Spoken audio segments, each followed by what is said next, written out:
The sound of hooves thundering across the dusty plain was the only warning before Zachariah Knox burst into Lone Pine, California, his stallion kicking up clouds of amber dust that swirled in the golden light of the setting sun. It was the summer of 1875, and like most men who rode into frontier towns alone, Zach carried both visible and invisible burdens. His visible ones included the well-worn Colt revolver at his hip and the Winchester rifle secured to his saddle. The invisible ones were etched in the hard lines of his face and the wariness in his eyes. The town of Lone Pine sat nestled at the base of the Sierra Nevada mountains, a small but growing settlement that had sprouted up during the gold rush and managed to sustain itself through the ensuing years. The main street was lined with the typical establishments found in such frontier towns: a general store, a saloon, a small hotel, and various other businesses necessary for survival in the West. Zach guided his horse, a magnificent chestnut stallion he called Thunder, toward the hitching post outside the town's only hotel. His muscles ached from days in the saddle, and the layer of dust that covered him from hat to boots told the story of a long journey. He dismounted with the fluid grace of a man who'd spent most of his life on horseback, his spurs jingling softly as his boots hit the ground. "Easy, boy," he murmured to Thunder, patting the horse's sweaty neck. "We'll get you some water and feed soon enough." After securing his horse, Zach took a moment to survey the town. Lone Pine wasn't much different from the dozens of other frontier settlements he'd passed through over the years, but something about it felt different. Maybe it was the way the mountains loomed protectively behind it, or perhaps it was simply that he was tired of running. The Golden Nugget Hotel stood 3 stories tall, a respectable establishment for a town of this size. Its wooden facade was weather-beaten but well-maintained, and a small sign swung gently in the evening breeze. Zach adjusted his hat, grabbed his saddlebags, and pushed through the front door. The lobby was modest but clean, with a polished wooden counter and a middle-aged man with spectacles perched on his nose standing behind it. The man looked up as Zach entered, his eyes quickly taking in the dusty clothes and the hard set of the newcomer's jaw. "Evening," the man said. "Name's Harold. I own this establishment. Looking for a room?" "That I am," Zach replied, his voice deep and slightly rough from the trail dust. "Got anything available for a few days? Indeed we do. $2 a night gets you a room with a real bed and clean sheets. Baths extra, but I reckon you might be interested in that service as well." Harold's eyes twinkled with good humor. Zach couldn't help but smile slightly. "That obvious, huh?" He reached into his pocket and pulled out several coins, placing them on the counter. "I'll take the room for a week, and yes to that bath." As Harold retrieved a key from a hook on the wall behind him, the front door of the hotel opened again. Zach turned, his hand instinctively moving closer to his gun, a habit born from years of caution. But what entered wasn't a threat, at least not the kind he was accustomed to facing. A woman stepped through the doorway, and Zach found himself momentarily unable to look away. She was tall for a woman, with dark hair pulled back in a practical bun, though several strands had escaped and framed her face. Her dress was simple but well-made, a deep blue that complemented her fair skin. But it was her eyes that caught his attention, a striking hazel that somehow managed to appear both warm and guarded at the same time. She carried herself with the confidence of someone who knew her place in the world, but there was something else there too, a wariness, a hint of someone who had seen too much. She didn't notice Zach at first, her attention focused on a ledger she carried in her arms. "Evening, Miss Reeves," Harold called out. "The usual supplies arrived on today's wagon. They're waiting for you at the general store." "Thank you, Harold," she replied, her voice melodic but with an underlying strength. "I appreciate you keeping an eye out for me." It was then that she noticed Zach, and their eyes met briefly. Something passed between them in that moment, a recognition, perhaps, of kindred spirits. But just as quickly she looked away, a slight frown creasing her brow. "Mr. Knox, this is Miss Juniper Reeves," Harold said, apparently oblivious to the silent exchange. "She runs the medical practice just outside of town. Miss Reeves, this is Mr. Zachariah Knox, just arrived in town." Juniper nodded politely but didn't extend her hand. "Welcome to Lone Pine, Mr. Knox. I hope your stay is uneventful."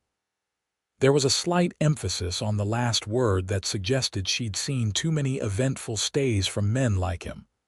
"Madam," Zach replied, tipping his hat slightly, "appreciate the welcome." She gave him one more appraising look, then turned back to Harold. "I'll be heading out to the Peterson farm tomorrow. Their youngest has come down with a fever. If anyone needs me, that's where I'll be."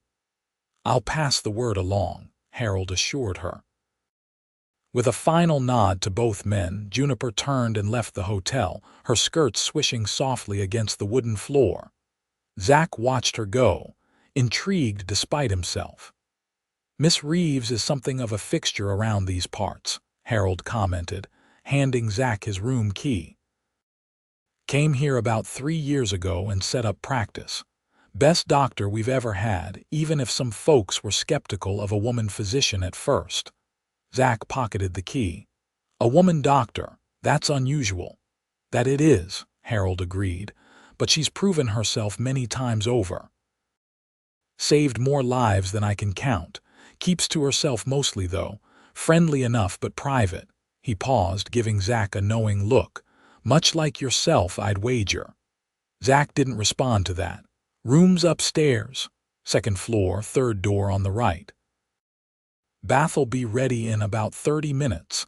The dining room's through there if you're hungry." Harold gestured toward a doorway to the left. "Much obliged," Zach said, heading for the stairs. As he climbed, his thoughts drifted to Juniper Reeves and the walls he'd glimpsed behind her eyes, walls that looked remarkably similar to his own. The following morning dawned bright and clear, the kind of perfect summer day that made the hardships of frontier life seem worthwhile. Zach rose early, a habit from his years on the trail. After washing up and dressing in cleaner clothes, he headed downstairs for breakfast. The dining room was mostly empty at this hour, with only a few tables occupied. Zach chose a spot near the window where he could keep an eye on the street outside. Old habits died hard. A young waitress brought him coffee and took his order for eggs and bacon. As he waited, he observed the town coming to life. Merchants opened their shops. A wagon loaded with supplies rattled down the street, and townspeople began their daily routines. It was during this quiet observation that he spotted Juniper again. She was leaving the general store, loading supplies into a small wagon. She wore a practical riding outfit today, a split skirt and blouse that allowed for easier movement, with a wide-brimmed hat protecting her face from the sun. Even from a distance, there was something compelling about her. Without fully forming the decision to do so, Zach found himself finishing his breakfast quickly, paying his bill and heading outside. He crossed the street toward the general store, timing his arrival just as Juniper was securing the last of her supplies. "Morning, Miss Reeves," he said, tipping his hat. She looked up, surprise briefly flitting across her features before her expression settled into polite neutrality. "Mr. Knox, good morning. Looks like you're heading out," he observed, nodding toward her loaded wagon. "Yes, I mentioned last night I'd be visiting the Peterson farm. Their youngest child is ill." She adjusted her gloves, her movements efficient. "Harold mentioned you're a doctor. That's impressive." A hint of defensiveness crept into her posture. "Yes, Well, illness and injury don't seem to care much about the gender of the person treating them. Zach held up his hand slightly. No argument from me, was just making conversation. She studied him for a moment, then her expression softened slightly. I apologize. I'm accustomed to having to defend my profession. No apology needed. He hesitated, then added, the Peterson place far, about 5 miles north of town. Why do you ask? Zach glanced at her wagon and the lonely road that stretched beyond the town. A woman traveling alone can be a target for trouble. A small, wry smile curved her lips. I've been making this journey for 3 years, Mr. Knox. I carry a pistol, know how to use it, and most people in these parts know better than to bother the only doctor for 20 miles. Fair enough, he conceded, respecting her independence but still concerned. But if you wouldn't mind the company, I've got nothing pressing today. Juniper regarded him with open suspicion now. And why would a stranger offer to escort me? What's your interest, Mr. Knox? It was a fair question, one that Zach wasn't entirely sure he had an answer for. Just trying to be neighborly, I suppose, even if I'm just passing through. Are you? Just passing through, that is. Her hazel eyes were shrewd, assessing. That's been my pattern, he admitted. But I haven't decided yet how long I'll stay in Lone Pine. Juniper seemed to consider his offer, weighing the potential risks against the benefits. Finally, she sighed. Very well, Mr. Knox. If you're determined to be neighborly, I won't refuse an extra pair of eyes on the road. But I should warn you, my patient may have scarlet fever. Not everyone is comfortable around sickness. I've seen my share, Zach replied simply. Give me a moment to get my horse. He returned shortly with Thunder, the stallion freshly groomed and saddled. Juniper had already climbed onto the wagon seat and taken the reins of her sturdy bay mare. She nodded to him as he mounted up beside her wagon. They set off down the dusty road, the town of Lone Pine soon falling behind them. The landscape opened up into rolling hills dotted with scrubby pine and sage, the mountains rising majestically in the distance. It was beautiful country, harsh but captivating. For the first mile or so, they traveled in companionable silence. Zach was content to let the quiet stretch between them, comfortable with his own thoughts. It was Juniper who eventually broke the silence. You're not much for conversation, are you, Mr. Knox? He glanced over at her, a slight smile tugging at his lips. Never found much use for idle talk. But I'm happy to converse if you'd prefer. What brings you to Lone Pine? She asked directly, her eyes remaining on the road ahead. Just riding. Needed a place to rest for a spell. Most men who just ride through these parts are either running to something or from something, she observed. Zach raised an eyebrow. And which do you think I am? Both, perhaps. She gave him a sideways glance. The gun you wear has seen use, and the way you watch everything suggests you're accustomed to trouble finding you. You're observant. It's necessary in my profession. The body tells stories if you know how to read them. Zach nodded, impressed by her perception. And what else do you read in me, Doctor? Juniper studied him more openly now. You've been wounded more than once. Your left shoulder doesn't move as freely as your right, suggesting an old injury. You favor your right leg slightly when you walk, another injury, more recent perhaps. And there's a wariness in your eyes that comes from seeing too much of the darker side of humanity. Her assessment was unnervingly accurate. You got all that from watching me walk across a street. A small smile played at her lips. As I said, the body tells stories. And what about you, Miss Reeves?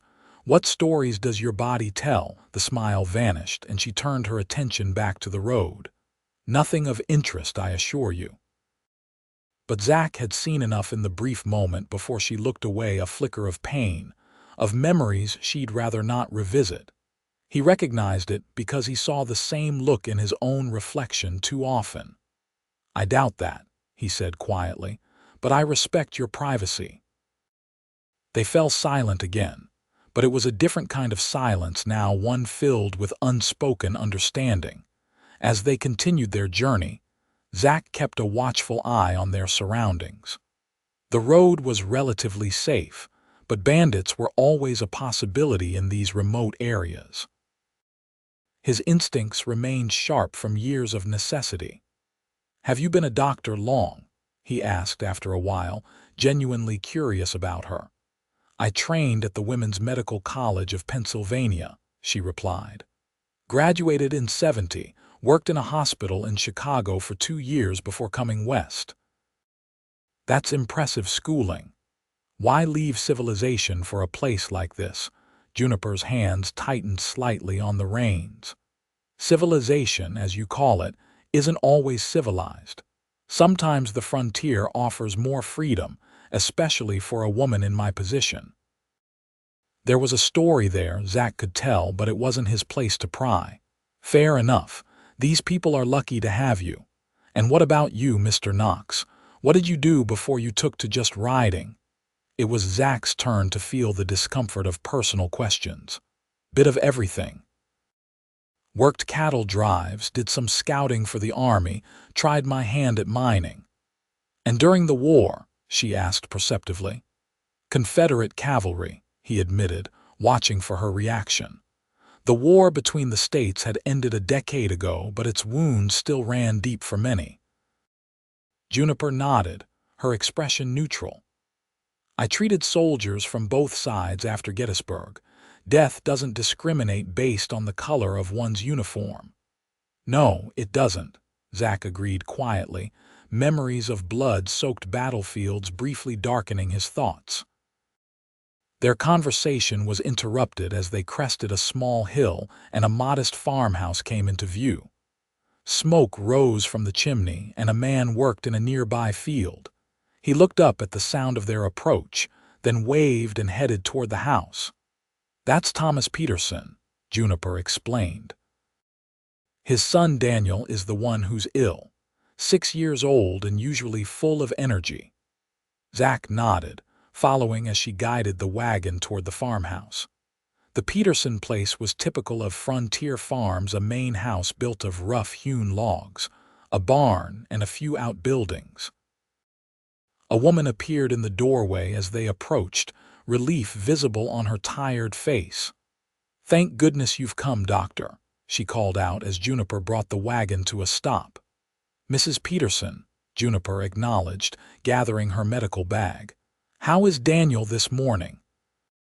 "The fever's no better," Mrs. Peterson replied anxiously, "and the rash has spread." Juniper nodded grimly. "I'll see to him right away." She turned to Zach. "This may take some time. You're welcome to wait, or you can head back to town if you prefer." "I'll wait," Zach decided. "Might make myself useful to Mr. Peterson while you work." Juniper gave him a grateful nod before following Mrs. Peterson into the house. Thomas Peterson approached Zach, extending his hand. "Appreciate you escorting the doctor out here," he said.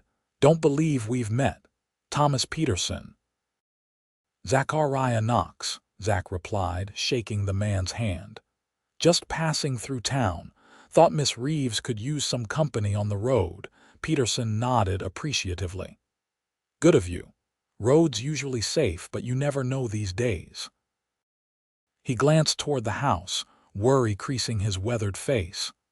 "My boy's been sick 3 days now. Fever won't break, and he's got this rash." "The doctor seems capable," Zach offered. "If anyone can help your boy, I'd wager it's her." "That she is," Peterson agreed. "Don't know what this town did before she came. Saved my wife last winter when she took pneumonia."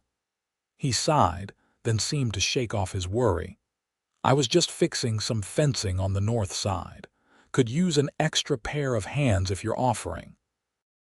"Lead the way," Zach said, glad for the chance to keep busy. The two men walked toward the damaged section of fence, and Zach removed his coat and rolled up his sleeves. Manual labor was something he understood, straightforward, uncomplicated, with visible results. For the next few hours, He helped Peterson repair the broken fence, replace some rotten boards on the barn, and tend to the livestock. The work was good for him, keeping his mind occupied and his body tired in a satisfying way. It reminded him of simpler times before the war, before everything changed. It was mid-afternoon when Juniper finally emerged from the house. Zach was helping Peterson stack firewood when he spotted her on the porch, talking with Mrs. Peterson. He couldn't hear what they were saying, but the mother's posture had relaxed somewhat, suggesting good news. Juniper saw him looking and gave a small nod before returning to her conversation. A few minutes later, she approached the men, removing her gloves. "How's the boy?" Peterson asked immediately. "It is scarlet fever, as I suspected," Juniper confirmed, "but we've caught it early. I've given him medicine to help with the fever and left instructions with your wife. Keep him isolated from the other children and make sure everyone washes their hands thoroughly after tending to him. I'll return in 2 days to check his progress, but I believe he'll recover fully." The relief on Peterson's face was palpable. "Thank you, doctor. What do we owe you?" "We can settle accounts when Daniel is better," she said with a gentle smile. "For now, just follow my instructions." After saying their goodbyes, Zach and Juniper began the journey back to town. The afternoon sun was warm on their backs, and a gentle breeze stirred the grass on either side of the road. "The boy will be all right?" Zach asked once they were underway. Juniper nodded. "Barring complications, yes. Scarlet fever can be deadly, but Daniel is strong and they sought help quickly." She gave him a curious look. "You seem to have made yourself useful. Seemed better than sitting idle. Peterson's a good man." "Yes, they are a fine family." She adjusted her hat against the sun. "Thank you for your help today. It wasn't necessary, but it was appreciated." "My pleasure," Zach replied sincerely. They rode in comfortable silence for a while, each lost in their own thoughts. The landscape was peaceful, the only sounds the creaking of the wagon, the steady rhythm of hooves, and the occasional call of a distant bird. "May I ask you something, Mr. Knox?" Juniper said suddenly. "You can ask. Can't promise I'll answer." She looked at him directly. "Why did you really offer to accompany me today? And please don't say it was just being neighborly."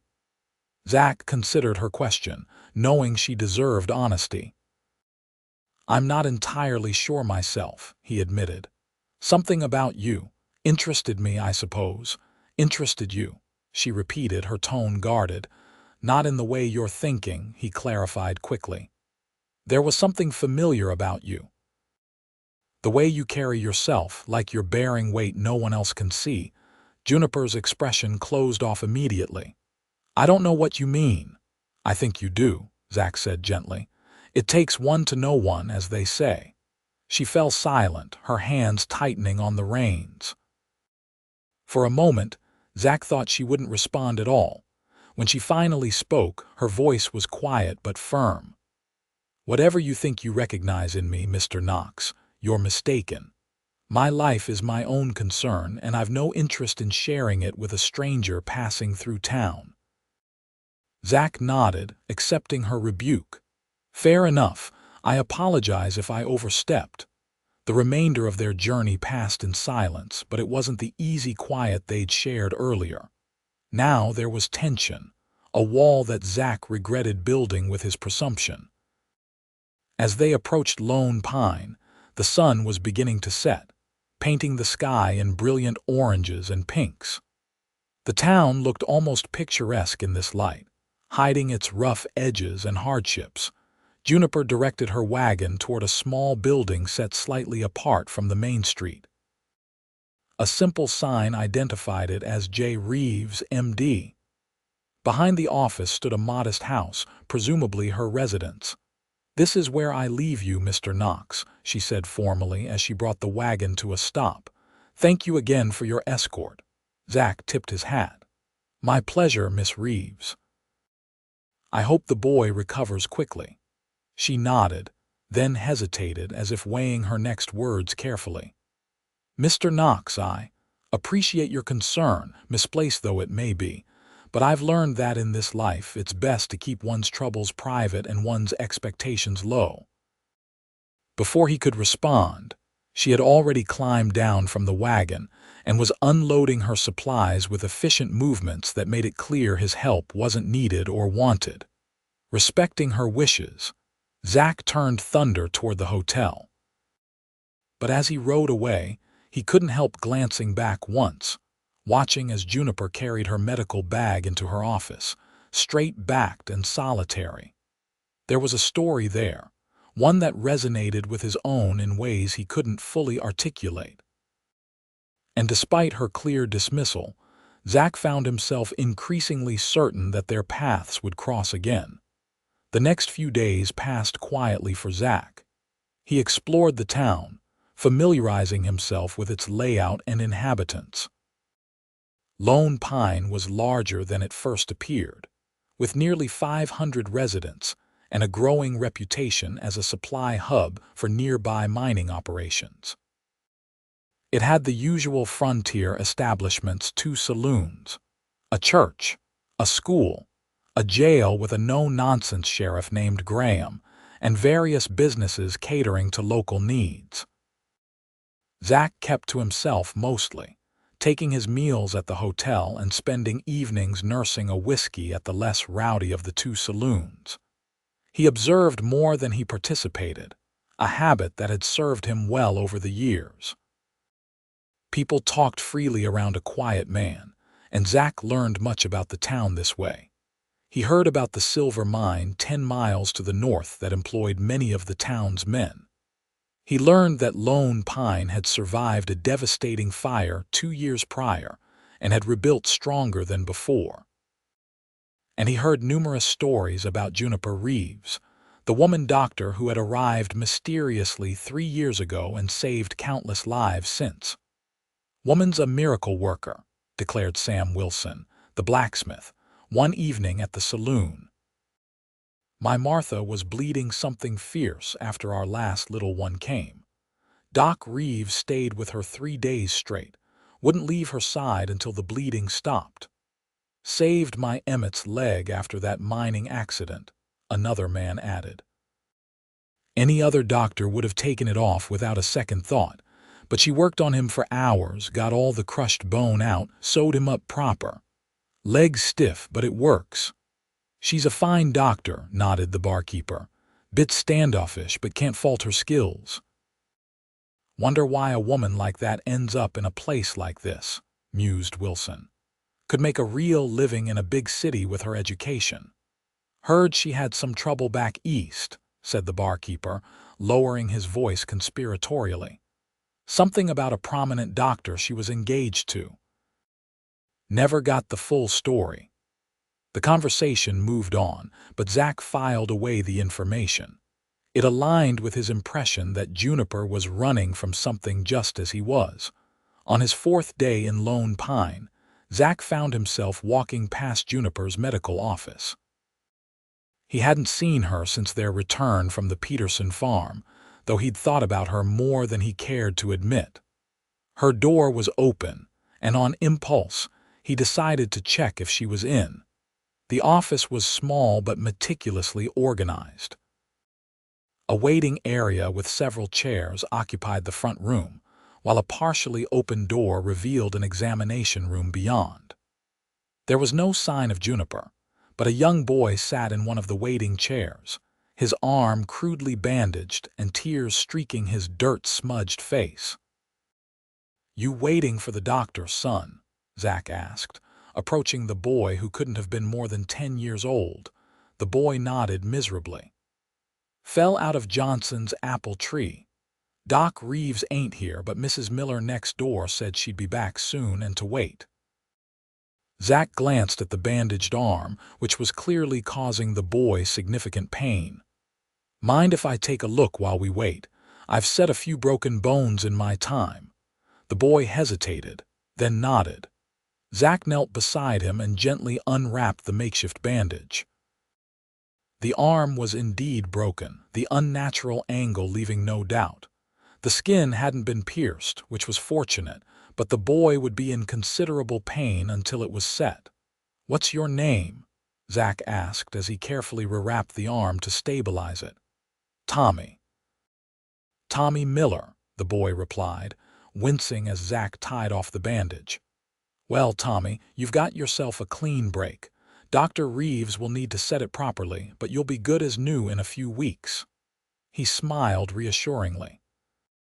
Climbing apple trees in the meantime is probably not advisable, though. This earned a small smile from the boy. "Pa's gonna tan my hide when he finds out." "Accidents happen," Zach said with a shrug. "Though next time maybe pick a tree with lower branches." The sound of footsteps on the porch interrupted their conversation. Juniper entered, carrying a basket of what appeared to be herbs and plants. She stopped short when she saw Zach, surprise and wariness flitting across her face. "Mr. Knox, this is unexpected." "Miss Reeves," he greeted with a nod. "Was passing by and saw young Tommy here waiting. Thought I'd keep him company until you returned." Her gaze shifted to the boy and her demeanor changed instantly, softening from guarded to concerned. "Tommy Miller, what happened?" She set down her basket and moved quickly to examine the boy's arm. "Fell out of a tree, madam," Tommy admitted. "Mr. Knox looked at it and said it's broken but clean." Juniper raised an eyebrow at Zach before carefully examining the arm herself. "Mr. Knox is correct. It's a simple fracture of the radius." She gave Tommy a stern but kind look. "We'll need to set this properly. It will hurt for a moment but then feel much better." "Are your parents nearby?" Tommy shook his head. "Pa's at the mine till sundown. Ma sent me here when I fell." "I see." Juniper considered for a moment. "Mr. Knox, since you're here, would you mind assisting me? It helps to have someone hold the patient steady when setting bones." "Of course," Zach agreed readily. Juniper led them into the examination room, which contained a table, cabinets filled with medical supplies, and shelves lined with books and jars of various substances. She had Tommy sit on the table while she gathered what she needed. "Tommy, I'm going to give you something for the pain first," she explained, preparing a small dose of liquid from one of her bottles. "It won't take it all away, but it will help."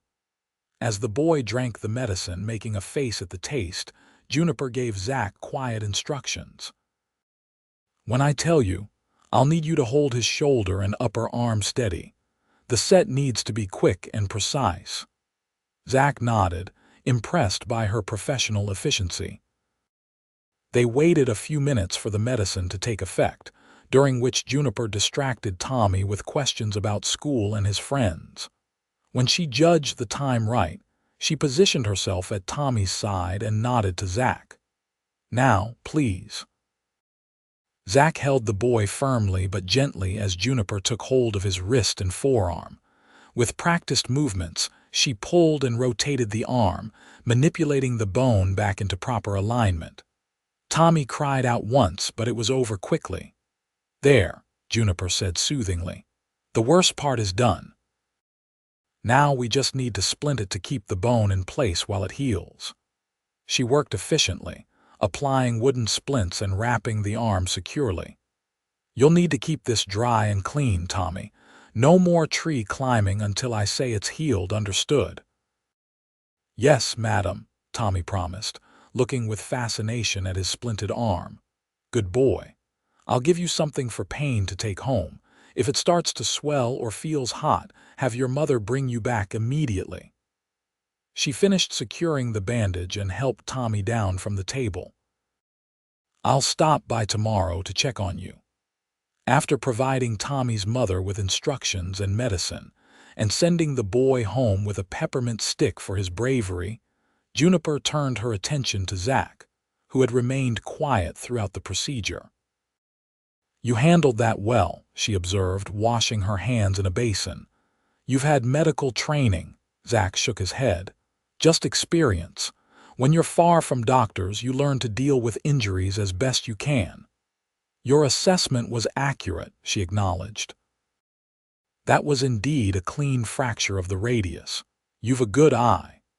Had enough breaks of my own to recognize the signs, he said with a slight smile. But I've never seen anyone set a bone as smoothly as you just did. The boy barely had time to feel it. A hint of pride crossed her face. Speed is essential in reducing pain and ensuring proper healing. She dried her hands and regarded him curiously. Did you actually have business here, Mr. Knox, or was it mere coincidence that brought you to my door? Bit of both, perhaps, Zach admitted. I was walking by and saw the door open, but I'll confess I've been meaning to check how the Peterson boy is doing. Daniel is recovering well, she said, her expression softening slightly. I visited yesterday and his fever has broken. The rash is fading too. He should make a full recovery. I'm glad to hear it. Zach hesitated, then added, I also wanted to apologize for any offense I caused during our return journey. It wasn't my place to make assumptions. Juniper studied him for a moment, then sighed. No apology necessary, Mr. Knox. You meant no harm. She began organizing her supplies, her movements precise and methodical. I'm simply not accustomed to personal conversations. Nor am I, Zach admitted. Solitary habits are hard to break. She glanced at him, a flicker of understanding passing between them. Yes, they are. After a pause, she added, You handled Tommy well. Many men would have simply left a crying child to wait alone. I'm fond of children, Zach said simply. They tend to be more honest than adults. True enough. Juniper finished her tidying and turned to face him fully. Mr. Knox, may I ask how long you intend to stay in Lone Pine? Most travelers move on quickly. The question caught him off guard, mainly because he'd been asking himself the same thing. I haven't decided, he answered honestly. I've no pressing reason to leave, nor any particular destination in mind. Juniper nodded thoughtfully. Well, if you're planning an extended stay, Sheriff Graham often hires temporary deputies when the silver shipments come through. The work is sporadic but pays well. She hesitated, then added, You seem capable, and from what I've observed, not prone to the vices that plague many men in frontier towns. Zach raised an eyebrow, surprised by the suggestion. Are you recommending me for deputy work, Doctor? A slight flush colored her cheeks. Merely providing information that might be useful. Our current deputy broke his leg last week, ironically enough, also falling from a tree while helping his daughter retrieve a kite. The town could use another capable man, at least temporarily. I'll consider it, Zach said, genuinely intrigued by the idea. It had been a long time since he'd stayed in one place long enough to take on regular work. Thank you for the suggestion. An awkward silence fell between them, neither quite sure how to proceed. Finally, Juniper glanced at the small clock on her shelf. I should prepare for my afternoon patients, she said, her professional demeanor returning. But thank you for your assistance with Tommy. It was helpful. Recognizing the dismissal, Zach nodded and moved toward the door. Happy to help, Doctor. Perhaps I'll see you around town. Perhaps, she agreed, her tone non-committal but not unkind. As Zach stepped outside, he found himself smiling slightly. It wasn't much, just a brief professional interaction, but somehow it felt like progress. The walls Juniper Reeves had built around herself were formidable. But for a moment, he'd glimpsed beyond them, and what he'd seen intrigued him more than ever. The following morning, Zach found himself outside the sheriff's office, considering Juniper's suggestion. The building was solidly constructed of brick, one of the few non-wooden structures in town with barred windows, and a small jail visible through the rear door. Sheriff Isaac Graham was a tall, broad-shouldered man with salt and pepper hair and a no-nonsense demeanor. He looked up from his desk as Zach entered, assessing the newcomer with practiced eyes. "Help you with something?" he asked, his hand casually resting near his holstered revolver, not threatening, but prepared. "Name's Zachariah Knox," Zach introduced himself. "Heard you might be looking for temporary help while your deputy recovers." Graham's eyebrows rose slightly. "Word travels fast. Who'd you hear that from?" Dr. Reeves mentioned it. This seemed to surprise the sheriff even more. "Did she now? Interesting." He leaned back in his chair, studying Zach more intently. "The doc doesn't usually take an interest in newcomers." "What's your story, Knox?" Zach gave him the simplified version: former Confederate cavalry, various jobs since the war, currently without specific obligations. He was candid about his skills with firearms and tracking, but deliberately vague about some of his more recent activities. Graham listened without interruption, his weathered face revealing nothing. When Zach finished, the sheriff stood and walked to the window, looking out at the town. "Lone Pine's growing," he said after a moment. "Silver mines bringing in more people, more money, and more trouble. My regular deputy won't be back on his feet for at least 6 weeks, and we've got a silver shipment coming through next week." He turned back to Zach. "I could use the help, but I need to know you're reliable. Any reason I should be concerned about your past catching up with us?" It was a fair question, and one Zach had anticipated. "Nothing immediate," he answered honestly. "I've made enemies, like any man who's lived through interesting times, but none that I expect to appear in Lone Pine." Graham nodded slowly. "Straightforward answer. I appreciate that." He extended his hand. "Pays $3 a day when there's work to be done. Silver shipment next week means at least 5 days employment, possibly more. You interested?" Zach shook the offered hand. "I am." "Good. Report back tomorrow morning and I'll show you the ropes." Graham paused, then added, "Interesting that the doc recommended you. She keeps to herself mostly, does her job and does it well, but doesn't involve herself in town matters beyond medicine." "We had a brief acquaintance," Zach said neutrally. "I accompanied her to the Peterson farm when their boy was sick." "Ah, that explains it." Graham nodded as if this made perfect sense. "Doc's protective of her patients. If you helped with one of them, that puts you in her good graces." He studied Zach for another moment. "Word of advice, Knox. Doc Reeves is respected in this town. Whatever your interest in her, professional or otherwise, tread carefully. She came here for reasons of her own, and most folks respect her privacy." The implication was clear. Hurt her, and you'll answer to more than just me. Zach appreciated the sheriff's directness. "Understood." "Good. See you tomorrow, then." As Zach left the sheriff's office, he felt oddly settled by the prospect of temporary employment.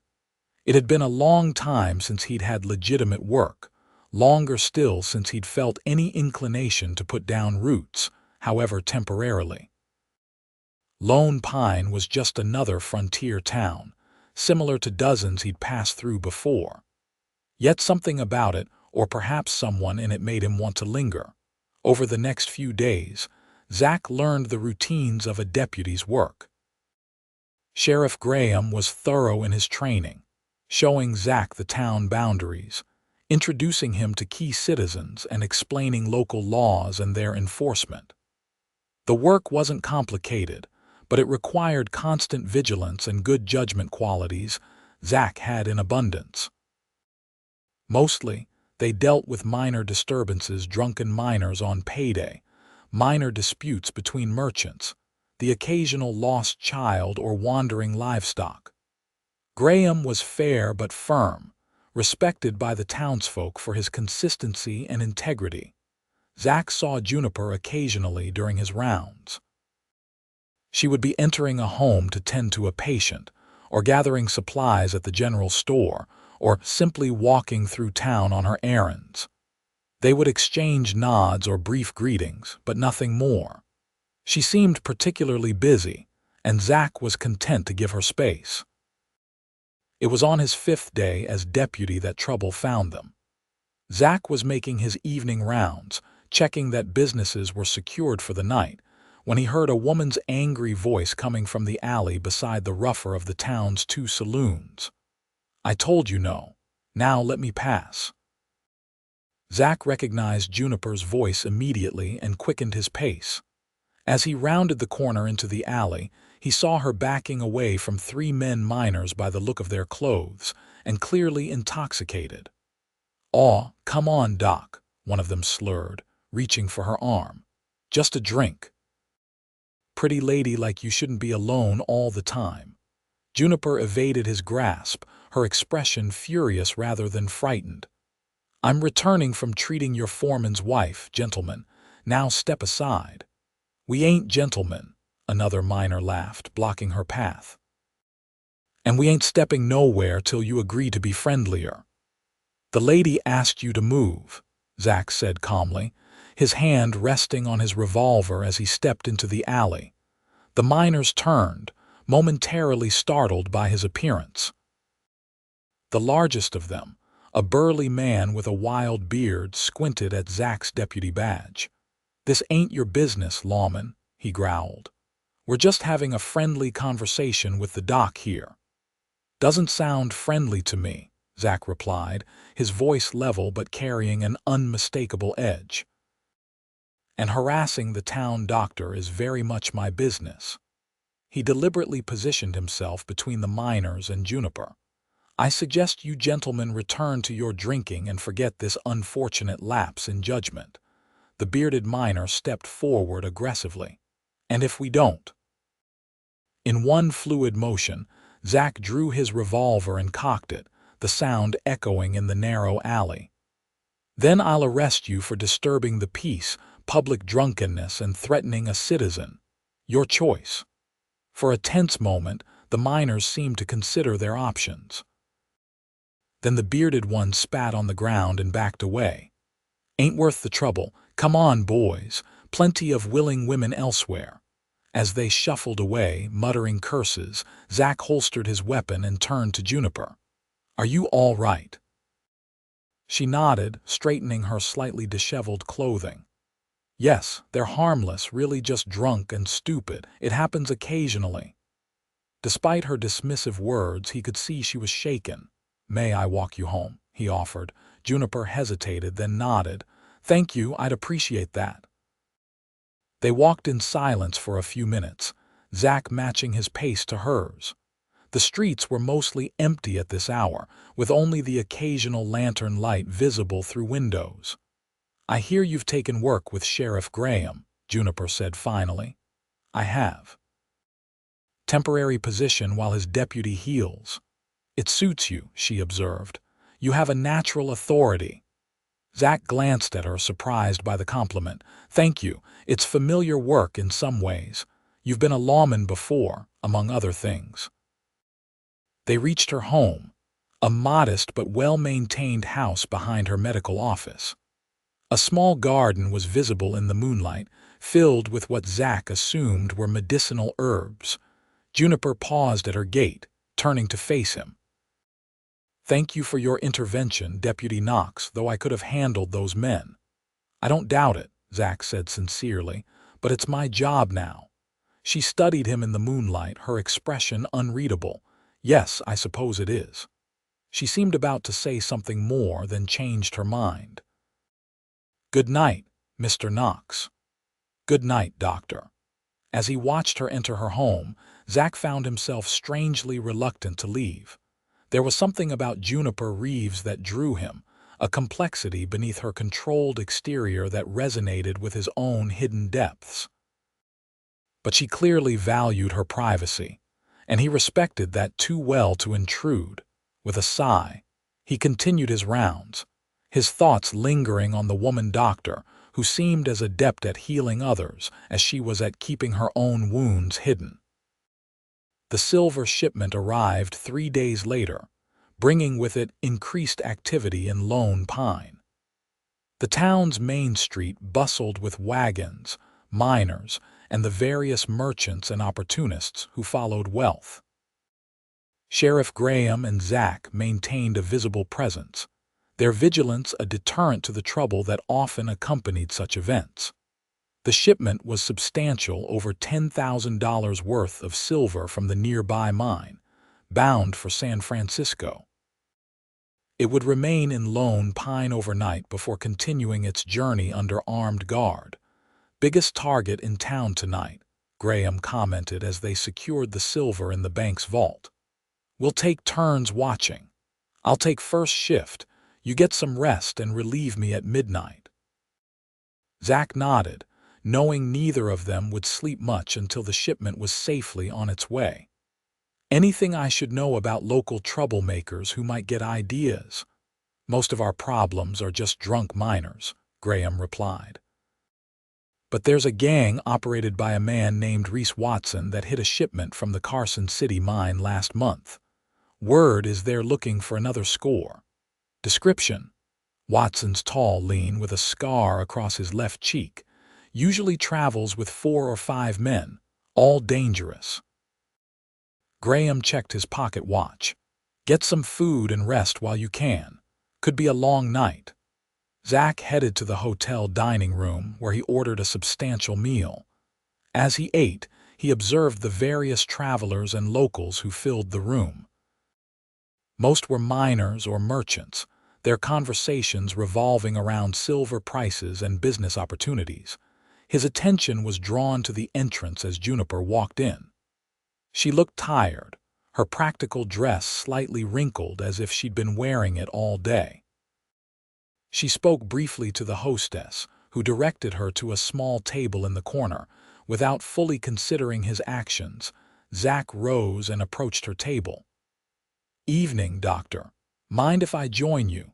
Dining room's rather crowded tonight." Juniper looked surprised but gestured to the empty chair across from her. "By all means, deputy." As Zach sat, he noticed the dark circles under her eyes. "Long day." "Very. 3 deliveries since yesterday, all healthy babies, thankfully, and a nasty case of blood poisoning at the mine." She sighed, rubbing her temples. "I haven't slept in nearly 36 hours. You should be resting, not dining in a noisy restaurant," Zach observed. A tired smile curved her lips. "My cooking skills are limited at best, and I haven't had time to shop. It was this or stale bread at home." The waitress arrived with Juniper's meal, a simple stew and bread, and refilled Zach's coffee cup. Once she'd gone, Zach returned to their conversation. "I'm surprised you don't have help. Most doctors have at least an assistant." "I've been training young Eliza Jenkins," Juniper replied. "She's 16 and quite capable, but her parents needed her at their farm this week." She took a sip of her tea. "And what about you?"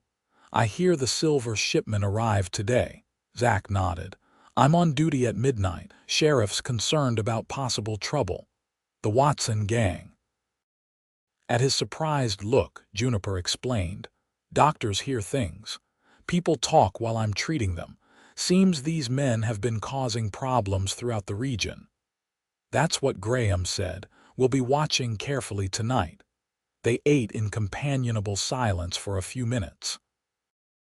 Despite her obvious exhaustion, Juniper maintained her dignified composure, her movements precise and controlled. But Zach noticed the slight tremor in her hands, the way she occasionally blinked slowly as if fighting sleep. "You should return home and rest after you've eaten," he said. "You're dead on your feet." "A medical assessment, deputy?" she asked with a hint of amusement. "Just an observation. Even doctors need sleep." Juniper nodded, stifling a yawn. "You're right, of course. I'll head home directly after dinner." She studied him for a moment. "You seem to have settled into town quickly. Deputy work agrees with you." "It's been interesting," Zach admitted. "Gives me purpose, at least temporarily." "And after the temporary position ends?" The question hung between them, unexpectedly significant.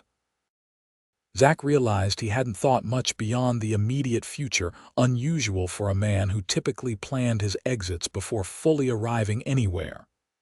"I haven't decided," he said honestly. "Lone Pine has its charms." Something flickered in Juniper's eyes, surprise, perhaps, or wariness. Before she could respond, a commotion erupted at the front of the dining room. A young boy burst through the door, his eyes frantically scanning the room until they landed on Juniper. "Dr. Reeves," he called, rushing toward their table. "Please come quick. It's my pa, he's been shot." Juniper was on her feet instantly, exhaustion forgotten. "Where is he, Charlie?" "Our house. Ma sent me to fetch you. There's so much blood." The boy's voice broke. "I'll get my bag and be right there." Juniper turned to Zach. "The Dawsons live 3 doors down from my office." "I'll come with you," Zach decided, throwing money on the table to cover their meals. They hurried through town, Juniper stopping briefly at her office to grab her medical bag before continuing to the Dawson home. A small crowd had gathered outside, drawn by the commotion.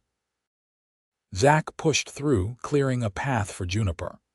Inside, they found Thomas Dawson laid out on a kitchen table, blood soaking through a makeshift bandage on his chest. His wife stood beside him, pressing a cloth against the wound, her face streaked with tears. "What happened?" Juniper asked, immediately moving to examine the injured man. "Robbery," Mrs. Dawson sobbed. "Thomas was closing the store when 2 men came in. They shot him when he couldn't open the safe fast enough." Zach's deputy instincts kicked in. "When did this happen? Which direction did they go?" "Not 20 minutes ago," Mrs. Dawson replied. "They ran toward the livery, I think." Zach turned to Juniper, who was already cutting away Dawson's bloodied shirt. "Will he live?" She didn't look up, her focus entirely on her patient. "The bullets lodged near his collarbone. I need to remove it and stop the bleeding." Her hands moved with practiced efficiency despite her earlier exhaustion. "He has a chance if infection doesn't set in." Zach made a quick decision. "I need to alert the sheriff. These could be Watson's men, scouting ahead of the main gang." Juniper nodded, still focused on her work. "Go. I can handle this." Zach hurried to find Sheriff Graham, who was making his rounds near the bank. When informed of the shooting, Graham's face hardened. "Sounds like Watson's advance scouts, all right. Checking the town's defenses before they make their move on the silver." He thought for a moment. "Knox, find Joe Miller at the livery. See if anyone took horses recently. I'll gather some men to form a patrol. We need to catch these scouts before they report back to Watson." The next few hours were chaotic. The scouts had indeed stolen horses from the livery, but a winter storm was blowing in from the mountains, hampering pursuit. Sheriff Graham organized the town's defense, positioning armed men near the bank and at key points throughout Lone Pine.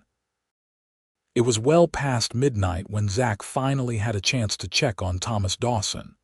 He found Juniper still at the Dawson home, sitting in a chair beside her patient's bed, monitoring his condition. "How is he?" Zach asked quietly from the doorway. Juniper looked up, fatigue evident in every line of her body. "Stable for now. I removed the bullet and stopped the bleeding. The next day or 2 will tell if infection sets in." She stood, swaying slightly with exhaustion. "Did you find the men who shot him?" Zach shook his head. "The storm's making tracking difficult. Graham thinks they're scouts for the Watson gang, possibly planning to hit the silver shipment." "I see." Juniper gathered her things slowly. "Mrs. Dawson is resting. I've instructed her on caring for him and will return in the morning." "Let me walk you home," Zach offered, concerned by her obvious exhaustion. This time she didn't argue. They stepped outside into the biting cold, the wind carrying the first flakes of snow. Juniper pulled her shawl tighter around her shoulders, shivering slightly. "Storm's coming in faster than expected," Zach observed, scanning the darkened streets warily. If Watson's men were watching, this would be an opportune time to strike. "It'll be a blizzard by morning," Juniper agreed, her medical knowledge extending to weather patterns that could affect her patients' travel. Early for this time of year. They walked briskly through the increasingly deserted streets. Most of Lone Pine's citizens had wisely chosen to remain indoors with trouble brewing and a storm approaching. Zach kept one hand near his revolver, his senses alert for any sign of danger. When they reached Juniper's home, she turned to thank him and swayed dangerously. Zach caught her arm to steady her. "You need rest," he said firmly. "You've been awake for what, 40 hours now? Something like that," she admitted, fumbling slightly with her key. "I'll be fine once I get inside. Let me help you." He took the key gently from her trembling fingers and unlocked the door. Her home was simply but comfortably furnished, with medical books stacked on nearly every surface and dried herbs hanging from the kitchen ceiling. A small fire burned low in the hearth, providing minimal warmth. "Sit down before you fall down," Zach instructed, guiding her to a chair.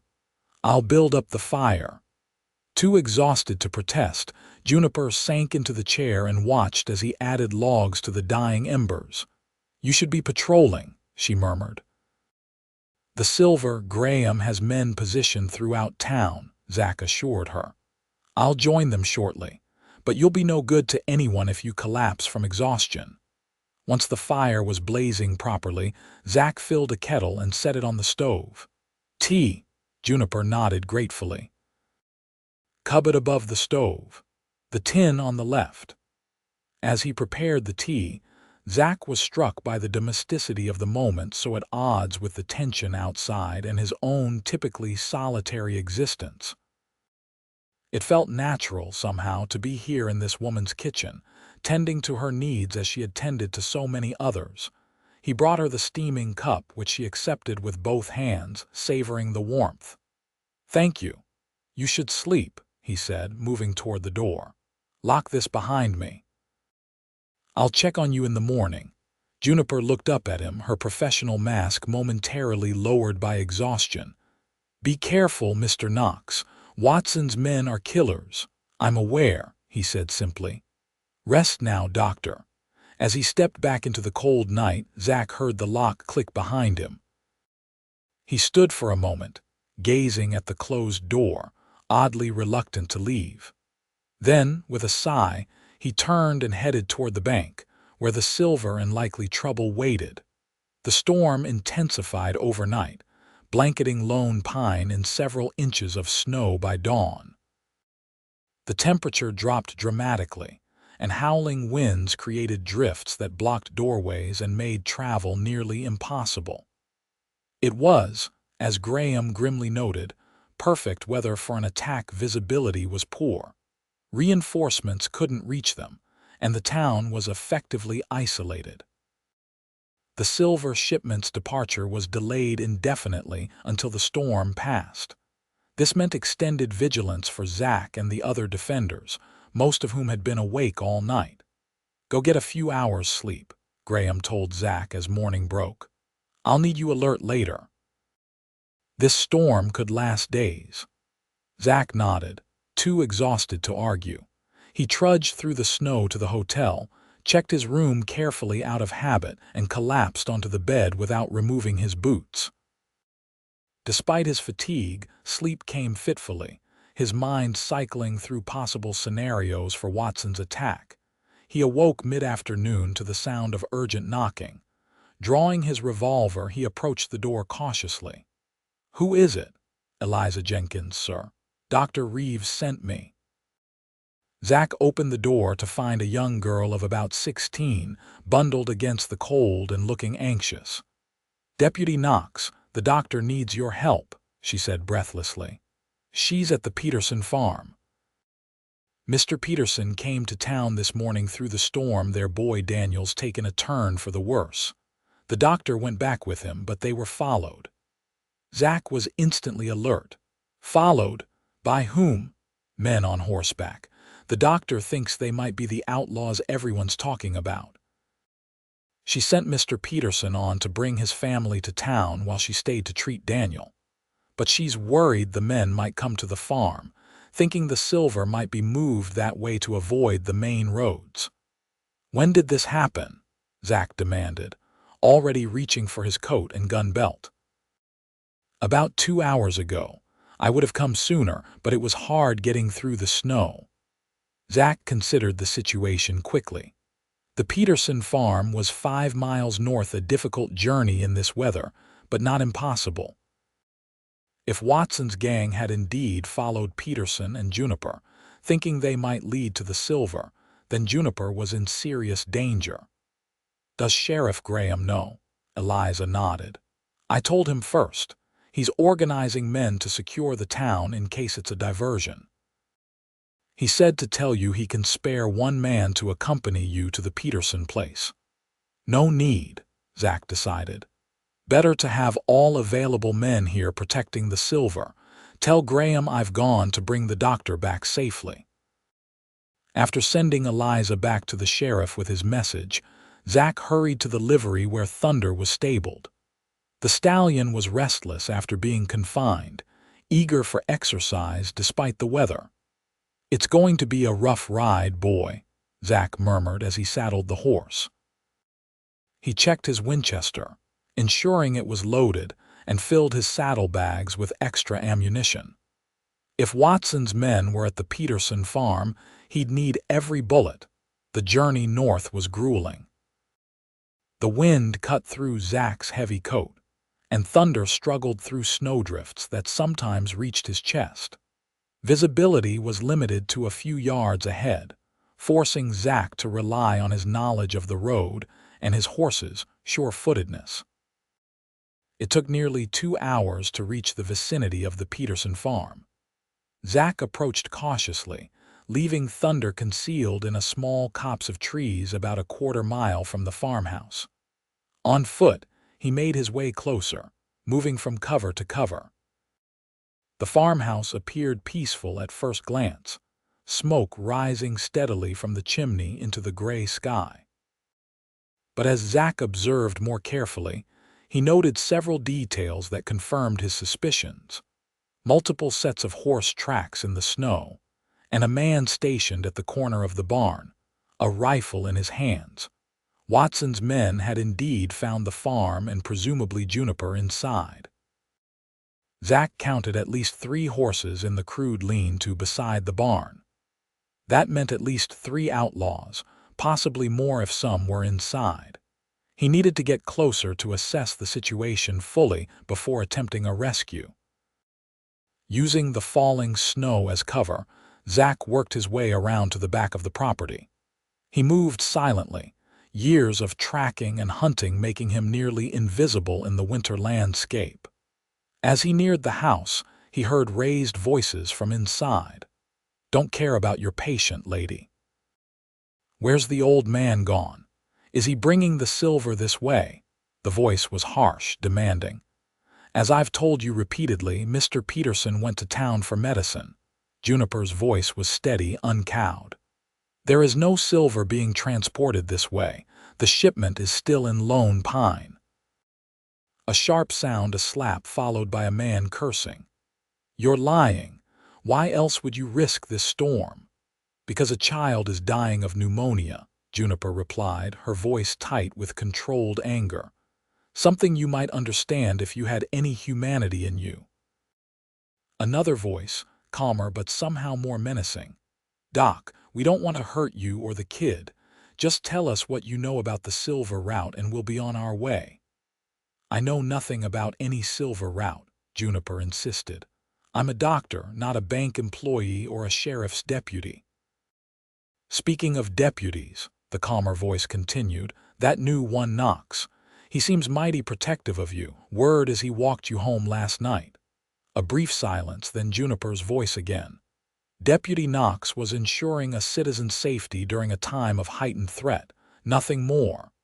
A laugh. Sure, lady, sure. But I'm thinking he might come looking if you don't return to town, and when he does. Zach had heard enough. There were at least 2 men inside with Juniper and the sick child plus the lookout he'd spotted earlier. Unknown if there were others. The situation was deteriorating. They were planning to use Juniper as bait. Moving back from the house, Zach quickly formulated a plan. The storm would work to his advantage, limiting visibility and masking sounds. The lookout was his first target. The man was still stationed at the corner of the barn, stamping his feet against the cold and periodically wiping snow from his face. Zach approached from behind, moving when the wind gusted to cover any noise. When he was within arm's reach, Zach struck swiftly, one hand clamping over the man's mouth while the other drove the butt of his revolver against the base of the outlaw's skull. The man collapsed, without a sound, unconscious. Zach quickly bound and gagged him, dragging the limp form inside the barn where he secured him to a post. One down. Next, he needed to assess exactly how many remained. Approaching the house again, Zach peered carefully through a frost-edged window. Inside, he could see Juniper seated beside a small bed where a child lay, presumably Daniel Peterson. 2 armed men stood nearby, while a third sat at the kitchen table cleaning a revolver, 3 more outlaws, and Juniper and a sick child to protect. The odds weren't favorable for a direct confrontation. Zach considered his options, then moved to the woodpile beside the house. If he couldn't safely engage them directly, he would need to draw at least some of them outside. Working quickly, he used dry kindling from beneath the woodpile to start a small fire at the far corner of the barn. The flames caught slowly in the damp conditions, but eventually began to spread, creating smoke that would be visible even through the snowfall. Then he positioned himself with a clear view of both the barn and the house's front door, his Winchester ready. It didn't take long. One of the outlaws stepped onto the porch, noticed the smoke, and called to his companions. 2 more emerged from the house, leaving Zach hoped only one inside with Juniper and the boy. "Check it out," ordered a tall, lean man with a distinctive scar across his left cheek. This would be Reese Watson himself. Might be Peterson returning. As the 2 men hurried toward the burning barn, Zach took careful aim. His first shot caught one squarely in the shoulder, spinning him into the snow. The second shot went wide as Watson and the other outlaw dove for cover.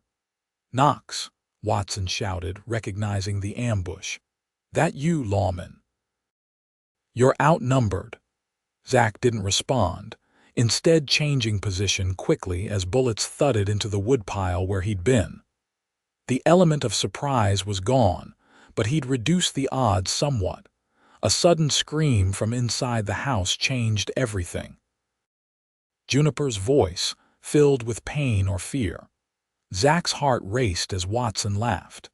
"Hear that, Knox? My man in there's getting impatient with your doctor friend.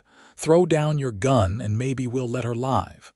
Zach knew better than to trust an outlaw's word, but Juniper's life was at stake. He needed to end this quickly.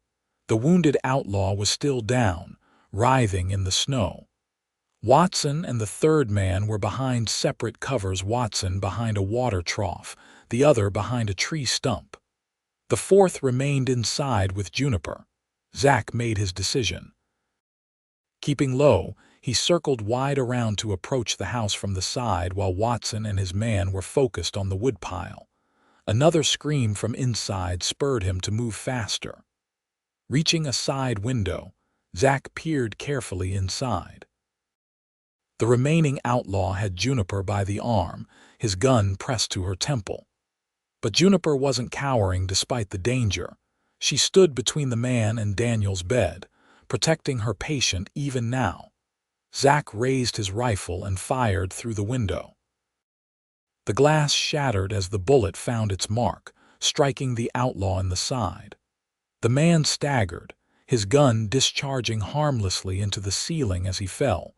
Juniper dropped to the floor immediately, covering the child with her body as Zach leapt through the broken window. "Stay down," he shouted, knowing Watson and the remaining outlaw would have heard the shot. Sure enough, bullets began to pepper the house as the two outside opened fire. Zach moved quickly to secure the wounded outlaw, kicking his gun away and checking that he was no longer a threat. "Are you hurt?" he asked Juniper, who was already rising to check on her patient. "No," she replied, her voice remarkably steady despite the chaos.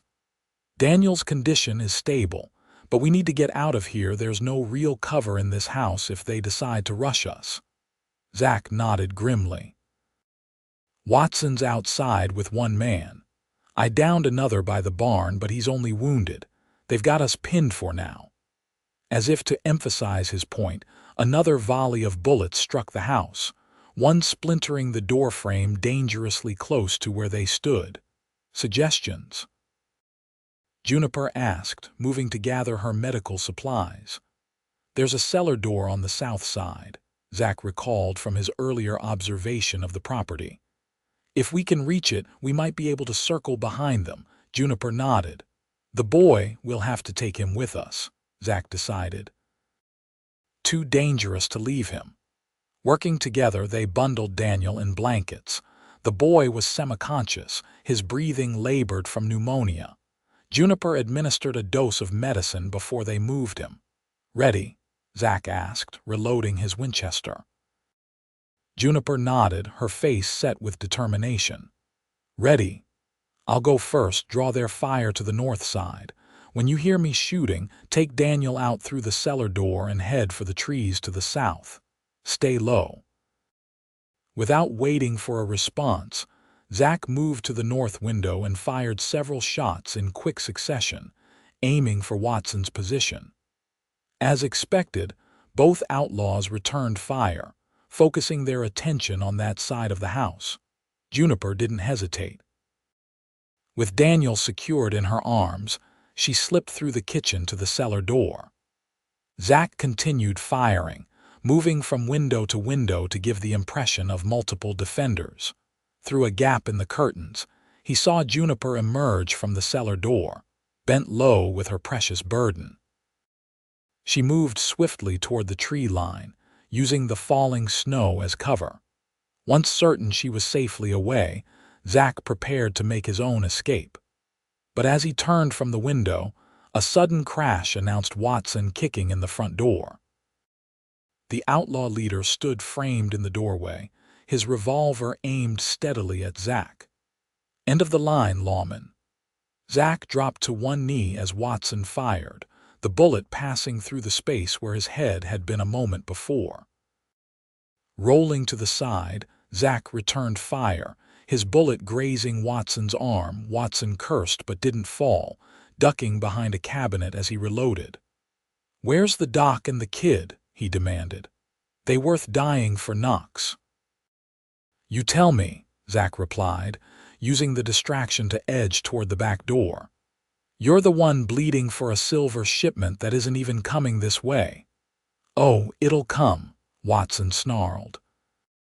"Once we've dealt with you and take that pretty doctor hostage, Graham will deliver the silver personally."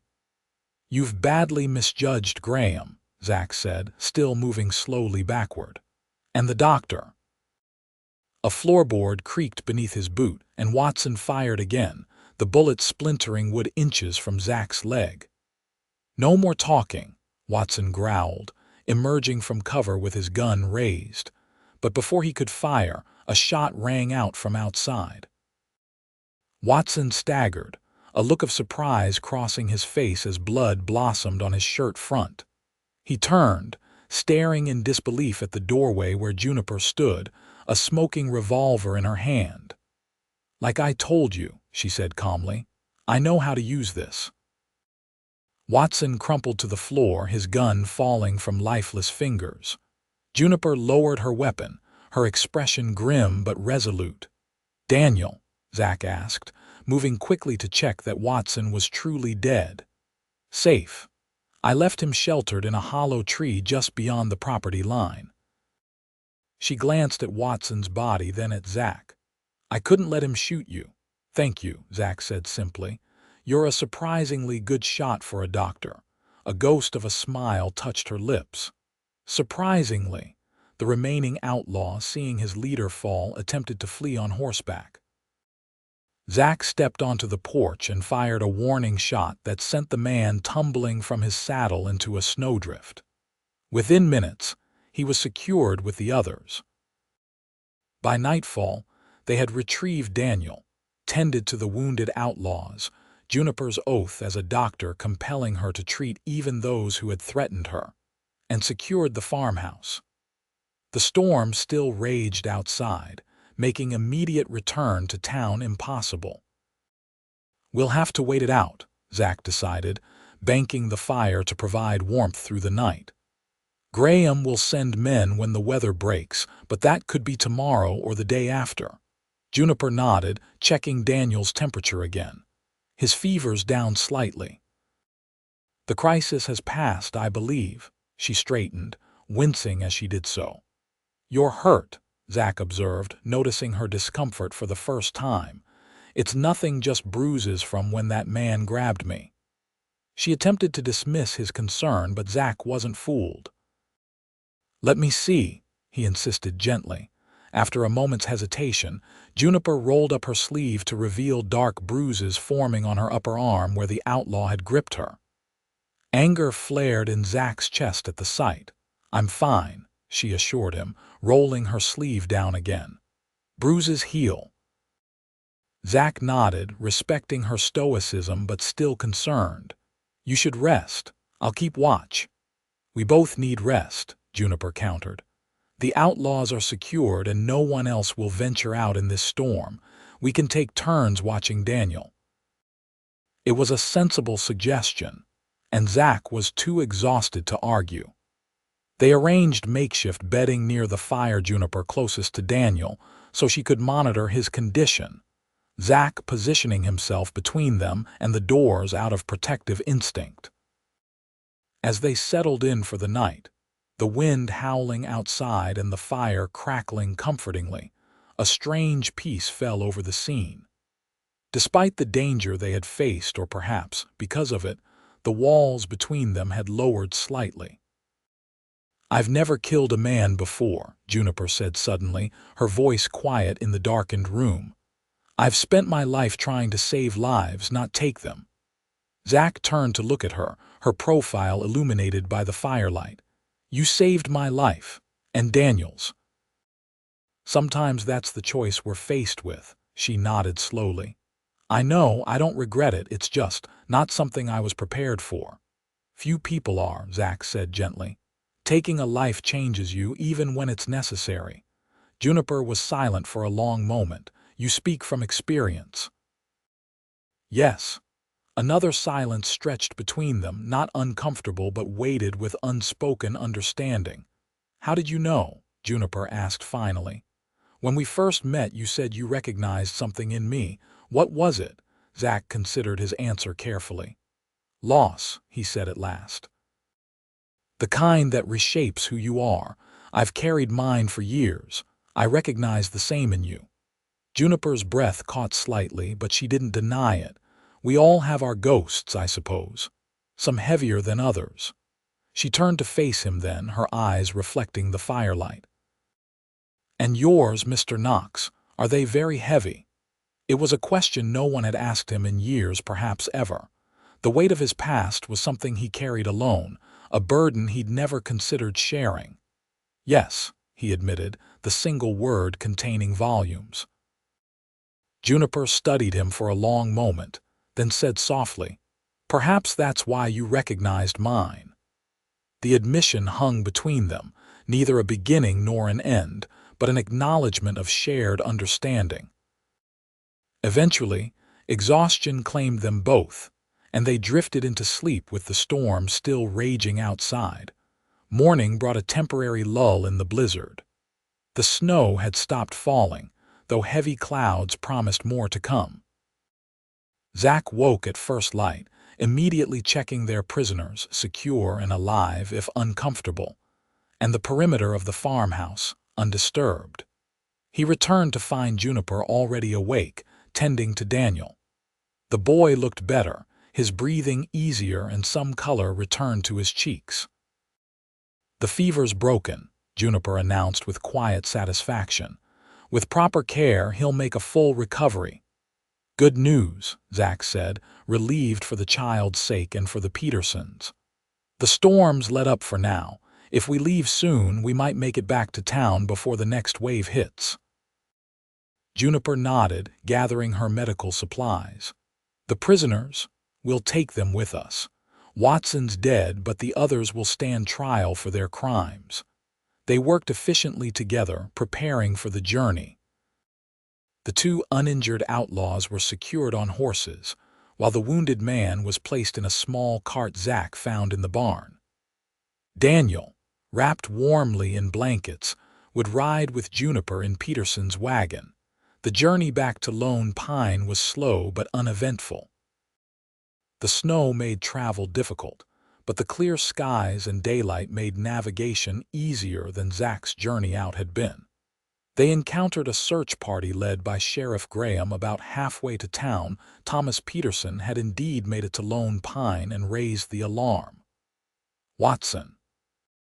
Graham asked grimly when they met. "Dead," Zach confirmed. "Shot while attempting to kill a law officer." Graham's eyes shifted to Juniper, noting the revolver still tucked in her belt, but he asked no further questions. "The silver's safe," he reported instead. "Watson's plan failed entirely, thanks to you two." The arrival of their odd procession in Lone Pine created quite a stir. The citizens had been on edge since the shooting of Thomas Dawson and the news of outlaws in the area. The sight of the notorious Reese Watson's gang in custody, and the news of Watson's death caused celebration throughout town. Daniel was reunited with his relieved parents, who couldn't thank Juniper and Zach enough for saving their son. The wounded outlaws were treated, then locked securely in the jail. By evening, a semblance of normalcy had returned to Lone Pine, though the story of the doctor and the deputy's stand against Watson's gang was already becoming town legend. Zach found Juniper at her office that evening, organizing her supplies after treating the day's patients. She looked tired but satisfied, the way he imagined she always looked after saving lives. "Sheriff Graham asked me to thank you officially for your assistance in capturing Watson's gang," he said from the doorway. "Though I suspect he's more impressed that you shot Watson than he's letting on." A small smile curved Juniper's lips. "I imagine so." "Have you come to collect my statement for the official record?" "Actually, no." Zach stepped inside, closing the door against the cold. "I came to see how you were doing. It's been a challenging few days." Juniper paused in her work, her expression softening slightly. "I'm well, thank you." "Tired, but that's nothing new in my profession." She studied him for a moment. "And you? Any injuries you neglected to mention during our adventure?" "None," he assured her. "Though I wouldn't mind a cup of that tea if you're offering." This earned him a genuine smile. "I think that can be arranged." They moved to her living quarters behind the office, where Juniper prepared tea while Zach built up the fire. The domesticity of the scene struck him again, how natural it felt to be here with her, sharing this quiet moment after the danger they'd faced together. "Graham offered me a permanent position," he said as they settled near the fire, cups of steaming tea in hand. "His deputy's leg isn't healing well, and the town council approved hiring another full-time lawman after this week's events." Juniper looked up, surprise evident in her expression. "Will you accept?" "I'm considering it." Zach studied the amber liquid in his cup. "It would mean staying in Lone Pine, putting down roots after a fashion. Something you haven't done in some time, I gather." "Not since before the war," he admitted. "It's been easier to keep moving." Juniper nodded understanding. "Roots can be complicated. They tie you to a place to people that comes with its own risks. Yes, he looked at her directly. But there are risks in constant movement too, a different kind of loneliness. Something flickered in her eyes' recognition, perhaps. Yes, she agreed softly. There are. They sat in companionable silence for a while, the fire crackling and the wind beginning to rise again outside. The next wave of the storm was approaching, but in here they were warm and safe. "May I ask you something, Miss Reeves?" Zach said finally.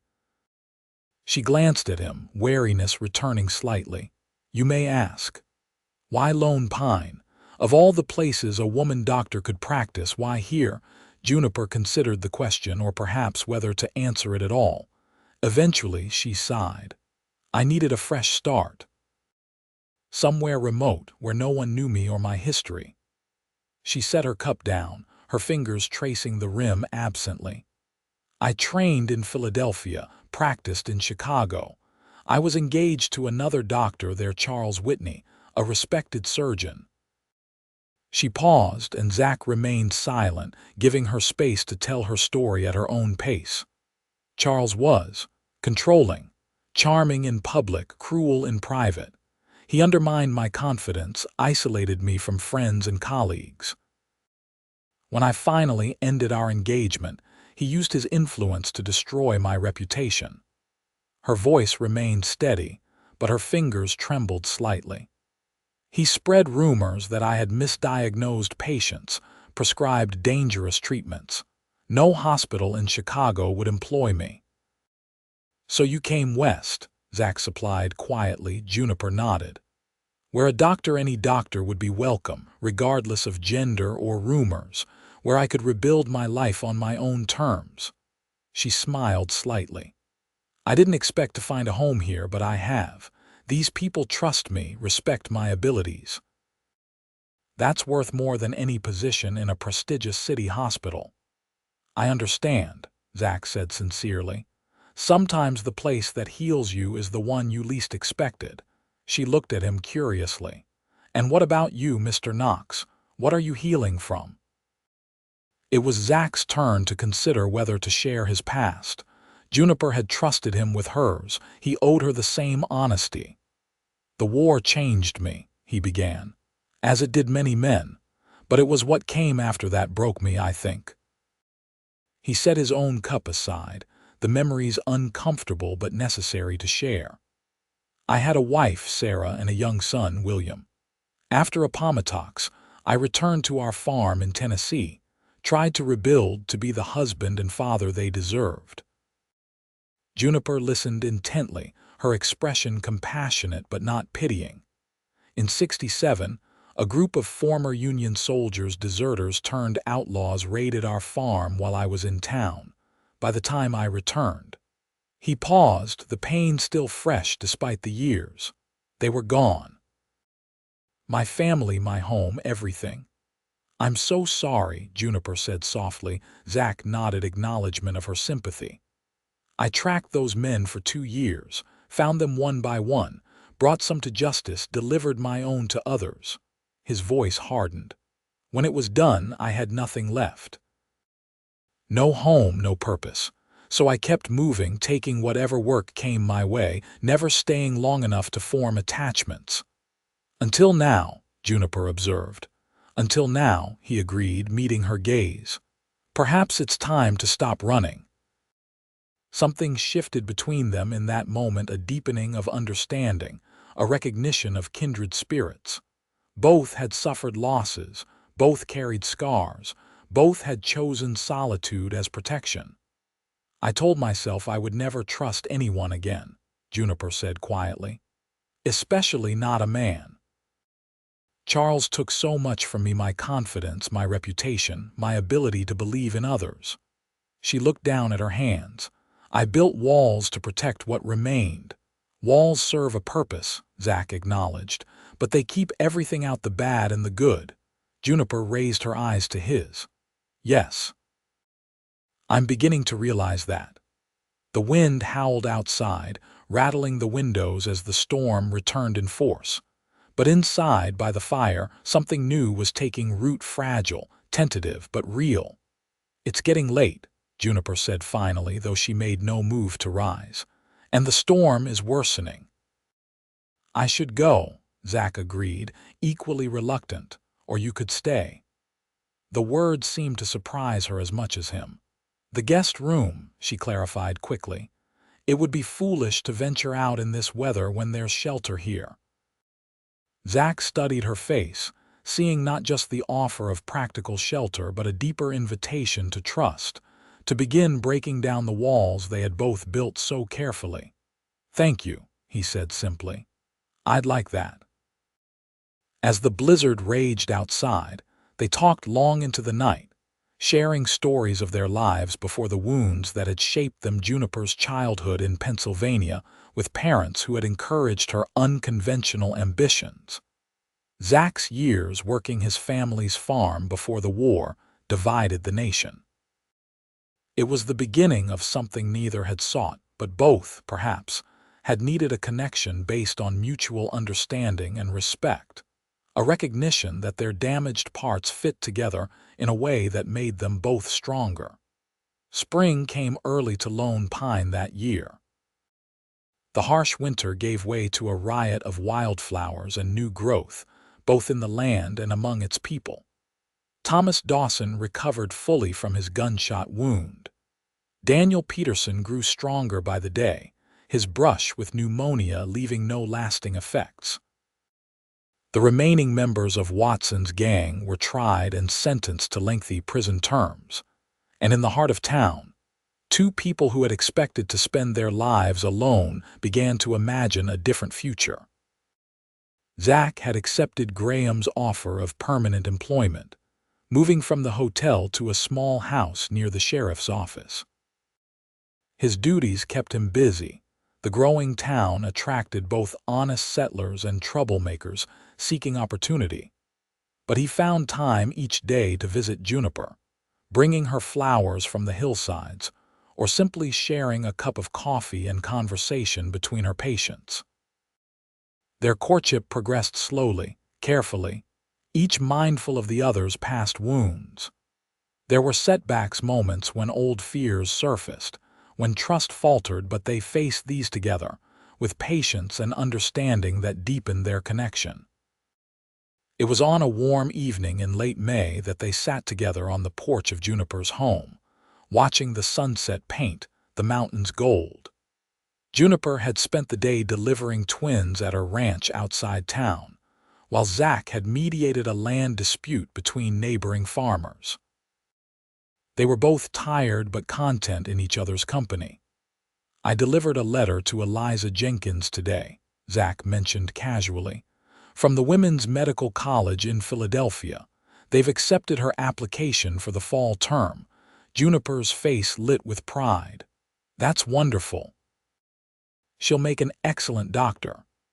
She had been mentoring the young woman for months, preparing her for the opportunity to follow in her footsteps.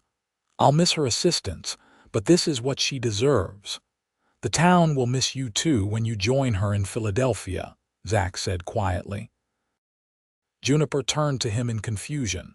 "Join her? What do you mean?" "The college's letter mentioned they're offering you a teaching position," Zach explained. "I assumed you'd applied, that you were planning to return east." Understanding dawned in Juniper's eyes. "Ah. I did receive an offer some weeks ago, but I declined it." At his surprised look, she continued, "My life is here now, Zachariah, my practice, my patience." She hesitated, then added softly, "You." Zach reached for her hand, entwining their fingers. "I wouldn't have stopped you if it was what you wanted." "I know," she said, squeezing his hand. "That's one of the reasons I love you." The words hung between them, not the first time they'd been spoken, but significant nonetheless, a testament to how far they had come from that first guarded meeting.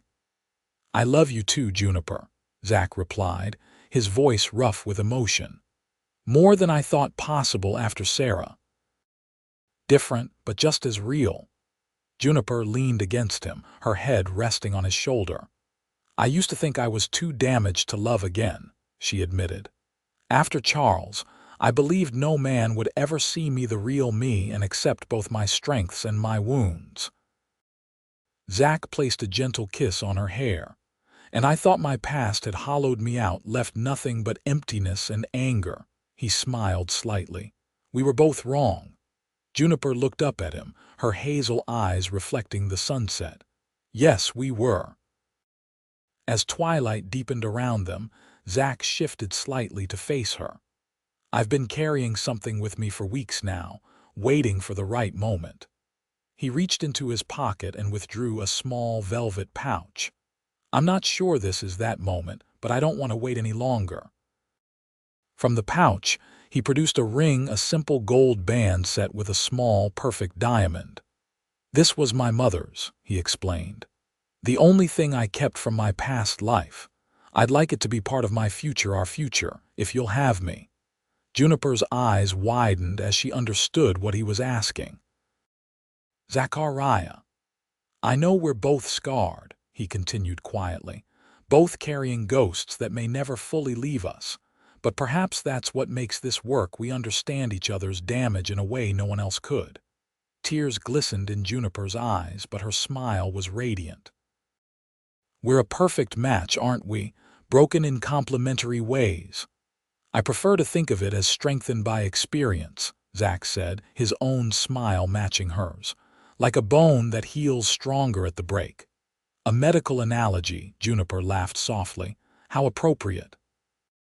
She grew serious again, looking at the ring he still held. Are you certain, Zachariah, my past is part of who you are, he finished for her. As mine is part of me. I love all of you, Juniper Reeves, your brilliance, your compassion, your stubbornness, your scars. Everything. She touched his face gently, her fingers tracing the lines that years of hardship had etched there. And I love all of you, Zachariah Knox. Yes, I will marry you. Zach slipped the ring onto her finger where it fit as if made for her. Their lips met in a tender kiss that spoke of past sorrows acknowledged and future joys embraced. They were married in the town church 2 months later, with all of Lone Pine in attendance. Sheriff Graham stood as Zach's best man, while Eliza Jenkins was Juniper's maid of honor before departing for medical school. The Petersons, Dawsons, and dozens of other families whose lives they had touched celebrated alongside them. As they spoke their vows, neither Zach nor Juniper promised perfect happiness or freedom from pain. They promised instead to face life's challenges together, to cherish each other's strengths and support each other through weakness, to build a future that honored their pasts without being defined by them.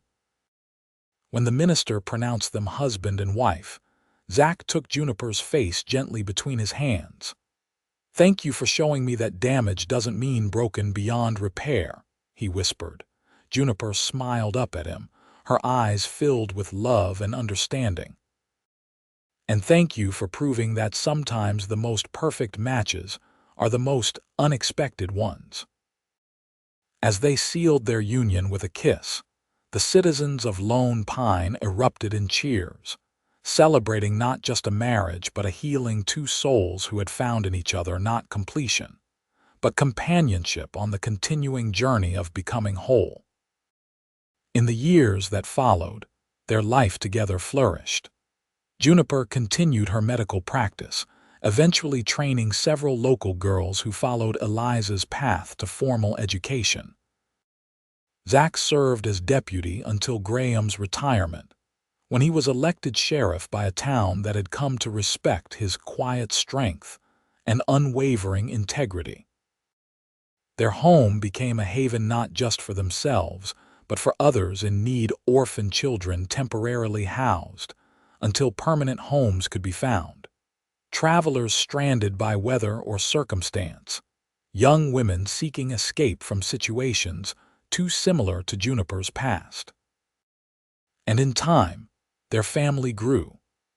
First with the adoption of 8-year-old Michael, whose parents had died in a mining accident, then with the birth of their daughter Sarah, named for Zach's first wife in an acknowledgement that love's capacity to expand doesn't diminish what came before.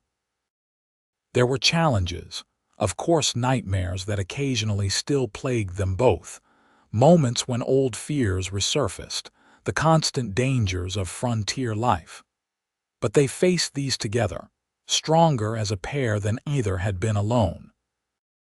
On their 5th wedding anniversary, they stood together on the porch of their home, larger now, to accommodate their growing family, watching the sun set behind the Sierra Nevada mountains that had witnessed their first meeting.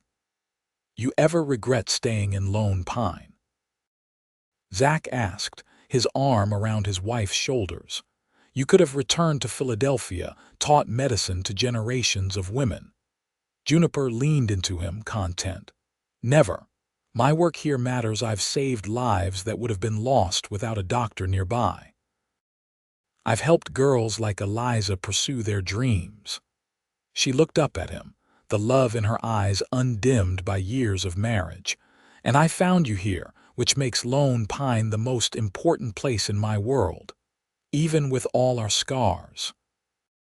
He teased gently, referencing the phrase that had become something of a private motto between them. "Especially with our scars," Juniper replied, standing on tiptoe to kiss him. "They're the proof that we survived, that we healed separately and together." From inside came the sound of children's laughter, Michael teaching little Sarah a card game at the kitchen table, their voices blending in the easy camaraderie of siblings who had never questioned their belonging to each other. "We should join them," Juniper said, though she made no immediate move to leave the porch. "In a minute," Zach agreed, equally reluctant to end this moment of reflection. "I'm just thinking how fortunate I am to have found you. How different my life would be if I hadn't ridden into Lone Pine that day." "Providence," Juniper suggested, "or perhaps just the natural attraction of two souls who recognized in each other what they most needed." "Either way," Zach said, pressing a kiss to her temple, "I'm grateful every day." As they turned to go inside to their children, the last light of day gilded the town of Lone Pine in gold, the town that had given two damaged hearts the opportunity to find in each other not just healing, but home.